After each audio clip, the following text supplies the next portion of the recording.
हरे कृष्णा. श्रीमद भगवद गीता जशी आहे तशी अध्याय 5. अध्यायाचं नाव आहे कर्म संन्यास योग. 5 श्लोक वाचायला सुरू करण्याआधी श्रील प्रभुपादांना प्रार्थना करूया. हे श्रील प्रभुपाद, आम्ही भगवद्गीता हा ग्रंथ वाचून समजून घेण्याचा प्रयत्न करीत आहोत. त्यासाठी आम्हाला आशीर्वाद द्या. धन्यवाद प्रभुपाद. यत् सांख्ये प्राप्यते स्थानम तत् योगे अपि गम्यते. एकं सांख्यं च योगं च य पश्यति स पश्यति. शब्द जाणून घेऊया. यत् सांख्ये प्राप्यते स्थानम. याचा अर्थ आहे, आपण भाषांतर बघूया म्हणजे आपल्याला नीट कळेल. जो जाणतो की सांख्य योगाद्वारे प्राप्त होणारे स्थान भगवत भक्तीद्वारेही प्राप्त होऊ शकते, आणि म्हणूनच जो सांख्य योग आणि भक्ती योगाला समान रूपामध्ये पाहतो तोच यथार्थपणे पाहणारा होय. यत सांख्य म्हणजे जो सांख्य तत्वज्ञानाद्वारे प्राप्यते स्थानम, तर जो म्हणतो आहे की जो जाणतोय सांख्य योगाद्वारे प्राप्त होणारे स्थान ते कशाप्रमाणे आहे. तत् योगे अपि गम्यते. तत् योगे म्हणजे काय म्हटलंय, भक्ती योगाद्वारे. तेच स्थान भक्ती योगाद्वारेही अपि गम्यते, त्याद्वारे सुद्धा गम्यते, मनुष्य प्राप्त करू शकतो. आणि दुसऱ्या ओळीत काय म्हटलंय, एकम सांख्यम च योगम च, म्हणजे सांख्य योग आणि भक्ती योगाला एक समान रूपामध्ये जो पाहतो. य पश्यती जो पाहतो, स पश्यती तो यथार्थ रूपात पाहतो, म्हणजे तो योग्य रीतीने पाहतो. म्हणजेच काय आहे, आपल्याला एक कळलं आहे की सांख्य योगाद्वारे जे प्राप्त होतंय ज्ञान तेच भक्ती योगाद्वारे प्राप्त होतंय असं जो पाहतो आहे त्या दोन्ही, तर तो कसा आहे म्हटलंय, सह पश्यती म्हणजे तो यथार्थ रूपात पाहणारा आहे असं म्हटलं आहे. तर आपण हा श्लोक गीताभूषण टीका आहे श्रील बलदेव विद्याभूषण त्यांनी लिहिलेलं वाचूया. या श्लोकाबद्दल ते म्हणतात, सांख्य योग म्हणजेच काय आहे, ज्ञानयोग म्हणजेच आहे कर्म संन्यास.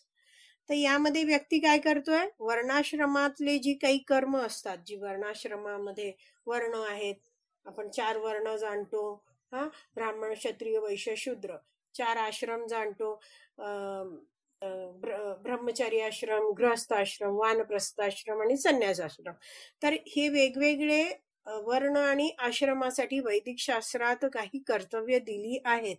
पण ज्ञान योगामध्येच म्हणजेच सांख्य योगामध्ये म्हणजेच कर्मसन्यास योगामध्ये व्यक्ती काय करतो आहे, वर्णाश्रमातील सर्व कर्म आहेत ती त्यागून टाकतो आणि करतोय काय, मग हे भौतिक जगत आहे त्यातले जे घटक आहेत त्यांचा विश्लेषणात्मक म्हणजे डिटेल असा अभ्यास करतो, अध्ययन करतो, आणि याद्वारे काय करतो, तो या भौतिक जगताचं मूळ शोधतो. हे एक कळलं सांख्य योग. पुढे श्रील बलदेव विद्याभूषण समजवतात की दुसरा आहे जो आहे निष्काम कर्मयोगी आहे. म्हणजेच त्याच्याबद्दल म्हटलं आहे इथे योग आहे म्हणजे जो भक्ती योग करतो आहे तो काय करतोय, आपली सगळी कर्म भगवंतांना समर्पित करतो आहे. तर या दोन्ही मार्गाचं फळ आत्मज्ञान आहे, जे आपण 4थ्या श्लोकात शिकलो आहोत. तर म्हणून जो व्यक्ती या दोन्ही योगांना म्हणजेच सांख्य योग आणि दुसरा आहे भक्ती योग, या दोन्ही योगांना समान रूपात पाहतो तोच काय आहे, यथार्थ रूपात पाहणारा म्हणजेच जाणणारा व्यक्ती आहे असं म्हटलेलं आहे. इथे जो पहिल्या ओळीतला 3रा शब्द आहे बघा, यत् सांख्ये प्राप्यते स्थानम, 4था शब्द आहे. तर स्थान याचा अर्थ श्रील बलदेव विद्याभूषण समजवतात की अशी स्थिती ज्यात व्यक्ती स्थिर राहतो. मग असं स्थान ज्यांनी प्राप्त केलाय तो व्यक्ती पुन्हा इंद्रिय तृप्ती करायला जात नाही, त्याला आत्मसाक्षात्कार प्राप्त होतो आहे. तर जे म्हटलंय ना आपण की असं स्थान त्या व्यक्तीला प्राप्त होतंय, म्हणजेच काय, तो व्यक्ती आता आत्मसाक्षात्कारी झालेला आहे. मग तो आता इंद्रिय तृप्तीकडे परत जाणार नाही, अशी स्थिती प्राप्त झालेला व्यक्ती. तात्पर्य वाचूया. तत्व संशोधनाचा वास्तविक हेतू जीवनाच्या परमध्येयाचा शोध घेणे हा आहे. तर तत्व संशोधनाचा हेतू, वास्तविक हेतू म्हणजेच काय, सांख्ययोगाचा हेतू, यात काय केलं जातं, शोध घेतला जातो. तर शोध घेतला जातो म्हणजेच काय, त्यांना माहिती नाहीये ती गोष्टी शोधली जाते. तर काय माहिती नाहीये, जीवनाचं परम ध्येय त्यांना माहिती नाहीये, त्याच्याबद्दल ते शोध घेत राहतात, एवढं आपल्याला कळलं.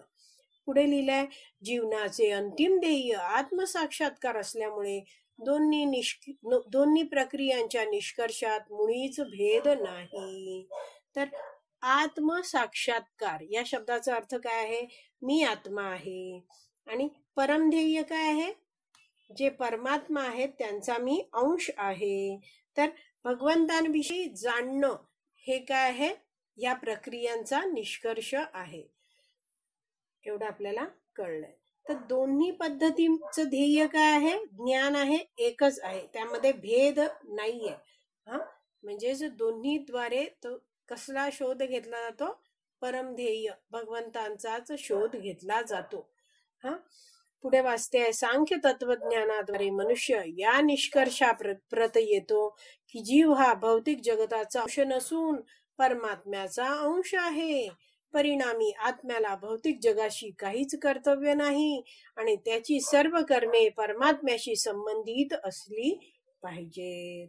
तर असा हा जो शोध घेतो आहे, शोध घेता घेता घेता घेता या सांख्य तत्वज्ञानाद्वारे त्याला निष्कर्ष काय प्राप्त होतं, हे भौतिक जगत आहे, त्याचा अंश हा जीव नाहीये, मी जीव आहे, मी तर परमात्म्याचा अंश आहे, आणि या जगताचा मी नाहीच आहे, तर या जगताशी माझं काही कर्तव्यच नाहीये, आणि ज्यांच्या संबंधात मी आहे त्यांच्याशी संबंधित मला कार्य करायची, असं त्याला नीटपणे समजतं.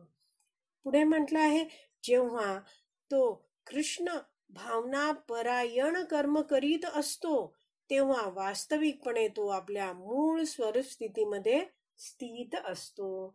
म्हणजेच काय आहे, जेव्हा तो भगवत भक्ती करतो आहे, जशी आपण चर्चा चालली आहे, सांख्ययोग आणि दुसरं म्हटलं आहे योग, म्हणजेच भक्तियुक्त कर्म किंवा निष्काम कर्म. तर असा व्यक्ती आहे जो भक्तियुक्त कर्म करतोय, निष्काम कर्म करतोय, म्हणजेच कृष्ण भावना परायण कर्म करतोय. तर ध्येय काय आहे, भगवंतांच्या संतुष्टी प्रित्यर्थ कर्म करतो आहे.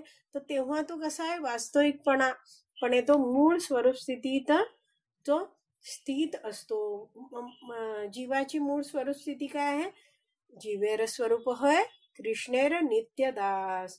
मग असा हा जो नित्यदास हे जाणलेला व्यक्ती निष्काम कर्मयोग करतोय, भक्तियोग करतोय, म्हणजेच तो काय आहे, इंद्रिय तृप्तीची इच्छा करत नाहीये, भगवान श्रीकृष्णांच्या संतुष्टी प्रित्यर्थच सर्व कर्म करतो आहे, म्हणजेच तो भक्तियोग करतो आहे.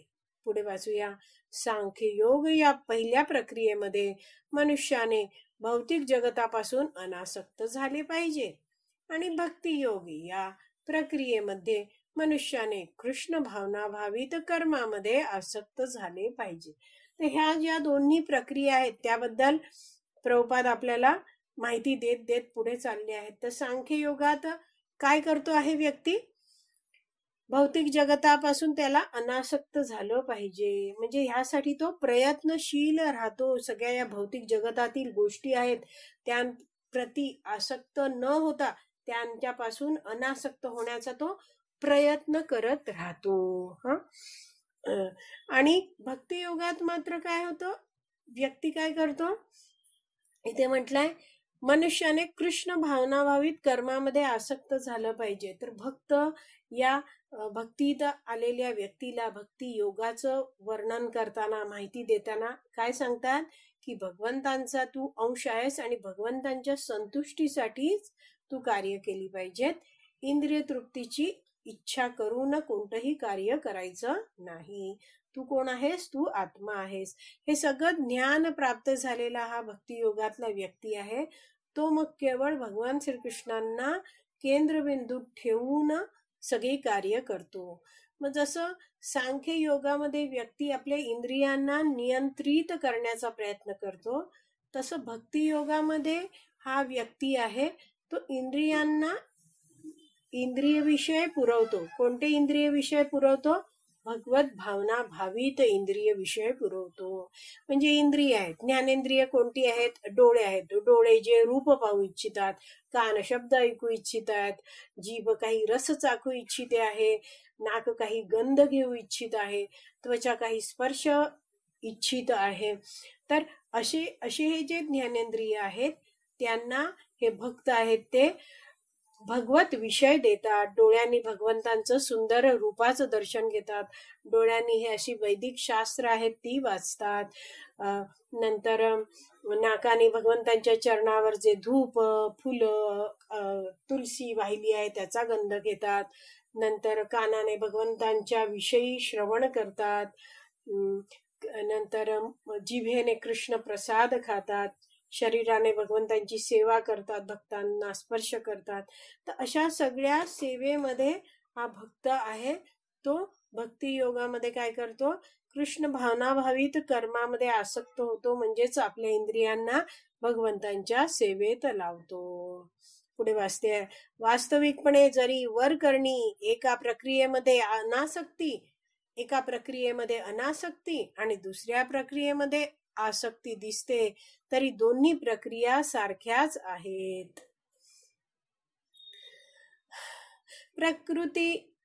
प्रकृतीपासून अनासक्ती आणि श्रीकृष्णांप्रती आसक्ती या दोन्ही गोष्टी एकच आहेत.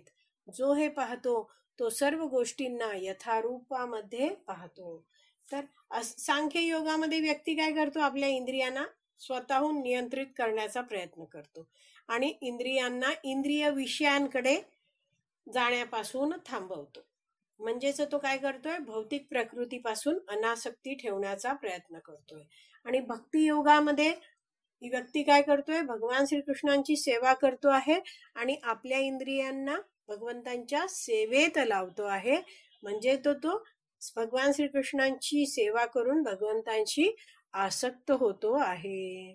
तर जो हे नीटपणे जाणतो आहे, यह पश्यती स पश्यती, जर जो हे नीट पाहतो तोच काय? यथार्थपणे पाहणारा आहे. त्याला नीटपणे हे ज्ञान समजलेलं आहे. तर आपला हा 5वा श्लोक वाचून पूर्ण झाला आहे. आज इथेच विराम देऊया.